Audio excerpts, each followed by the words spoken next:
President Vladimir Putin is again ramping up his nuclear threat in response to top suggestions by France's President Macron that NATO troops might have to go into Ukraine because of Russia's advances, something the U.S. has said it will not do. Putin is poised, though, to win another 6-year term. That's because of a so-called election in Russia, an election completely controlled by the regime. Even as Putin's forces are advancing in Ukraine and U.S. military aid is blocked from getting a vote in the House by the Speaker, Mike Johnson. Joining us now is Speaker Emerita Nancy Pelosi of California. And we're so pleased to have retired Lieutenant Colonel Alexander Vindman, former National Security Council Director for European Affairs, also a board member at Renew Democracy, the Renewed Democracy Initiative. Speaker Emerita, first to you. I want to talk about Ukraine, of course, but first, get your reaction to the House vote today, pressuring TikTok to divest and ultimately could be banned.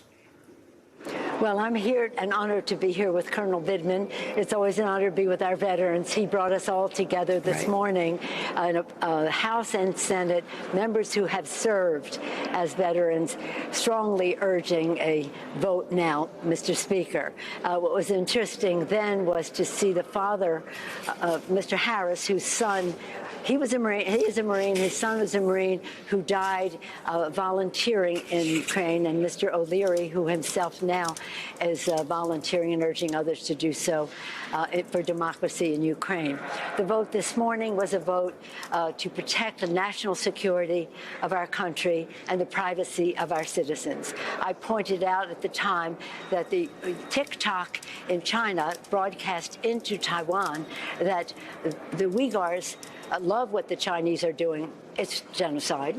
The people in Hong Kong love the crushing of their democracy in Hong Kong. And the Tibetans talked about how they are suppressed on TikTok there and how they are misrepresented on TikTok there. So for these and other reasons, this is about human rights and privacy and democracy. But most importantly, if the Chinese government, as it does with ByteDance and its partnership, controls the algorithm, we are at their mercy. If they control the data, the privacy data of our people, we are at their mercy. So I was very pleased the vote was so conclusive. There were 350 votes for this legislation. We hope the Senate will take up a privacy bill. But here, in terms of democracy and fighting autocrats and the rest, I'm honored to be with Colonel Vindman. His leadership with VoteVets on this subject is something that is making all the difference, and I'm pleased to yield to him. Indeed, and Colonel Vindman, a great friend of our program, of course, for many years, talked to me about the warning from the national security officials at threat assessment hearings yesterday. The CIA director warning that Ukraine will lose more ground to Russia if that $60 billion in U.S. aid is not approved. I think that's absolutely true. NSA Sullivan was referring to facts on the ground as they're unfolding. The Russians outgun the Ukrainians. They're shooting 5 or 10 to 1 rounds of artillery.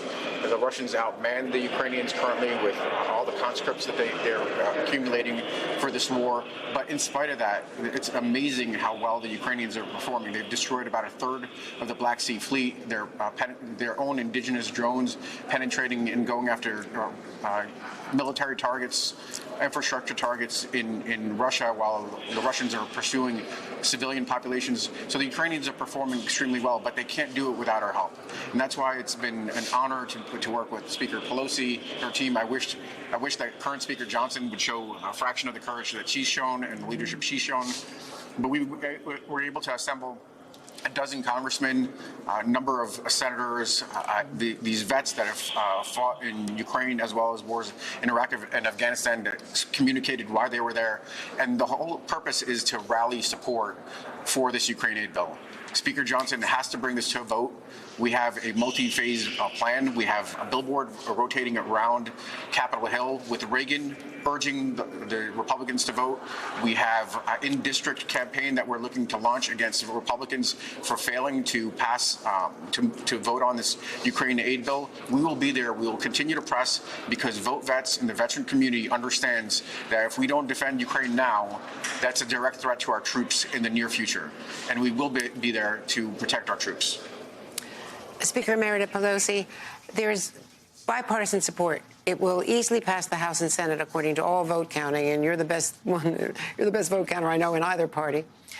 But it hasn't gotten to the floor for a vote. Now, there's a discharge petition to force a vote. It's not an easy challenge because it requires 218 signatures. It's being circulated now in the House. Do you think that they can get the 218 signatures, or is there another procedure, recall the previous question? I mean, there are other ways. Is there any way to get this to the floor? Well, first of all, we want this. There is strong bipartisan support, although there's some who are hesitating, but strong bipartisan support in the House. So that's why we are saying to the Speaker, just let the House work its will in a strongly bipartisan way.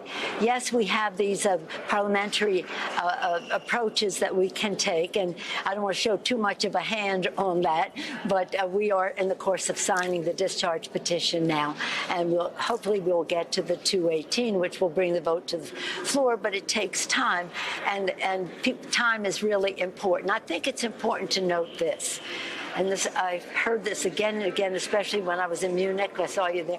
Is this? The Russian army is bigger now than it was when they first went into Ukraine.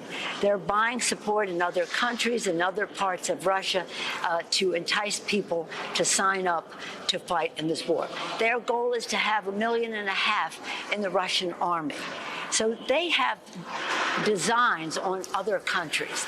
The fight in Ukraine is a fight for democracy, not only there, but in the other states surrounding it, and a challenge to all of us.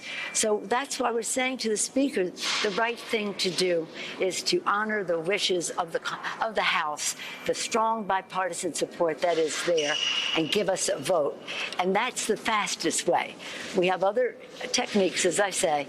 They take a little more time, and time is a very valuable commodity when you're getting shot at and you don't have the proper equipment to initiate or respond to. And these congressmen signed up. Sorry, I was just going to say these congressmen signed up to serve. They swore an oath to support and defend the Constitution.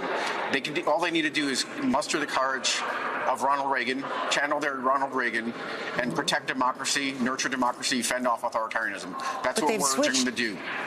You know, I mean, the issue is that they've switched because of Donald Trump. That's the big change. And Donald Trump had Viktor Orban from Hungary saying, he was just down in Florida at Mar-a-Lago, and he's saying that Donald Trump will not agree to a single penny for Ukraine. Speaker Emerita, what about Trump's opposition? Well, it's significant. The Speaker is very close to Donald Trump. We know that.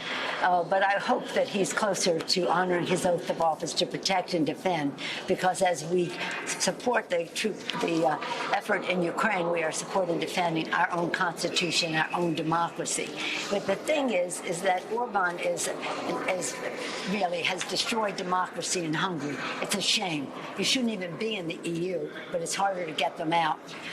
When he went in, it was with a different value system. The last 10 years, he's destroyed democracy. But let's not talk about them. Let's be positive. 2 countries, Sweden joined NATO just within the past week. The president had the prime minister in his box at the State of the Union. We're very excited about that. There are many positive things that are going on. Let's not dwell on Trump, except to say we must win this election, because democracy is on the democracy and personal freedoms that spring from that are all on the ballot. I'm so pleased that within the last 24 hours, Joe Biden has wrapped up the nomination in the Democratic Party. So onward to victory. And just to point out that we're not stopping. We're not leaving the Ukraine issue here because Speaker Emerita and Alexander Vindman were about to do an interview, or an interview we just did with the Polish foreign minister as well. So thank you both so very much. Appreciate it. Thank you.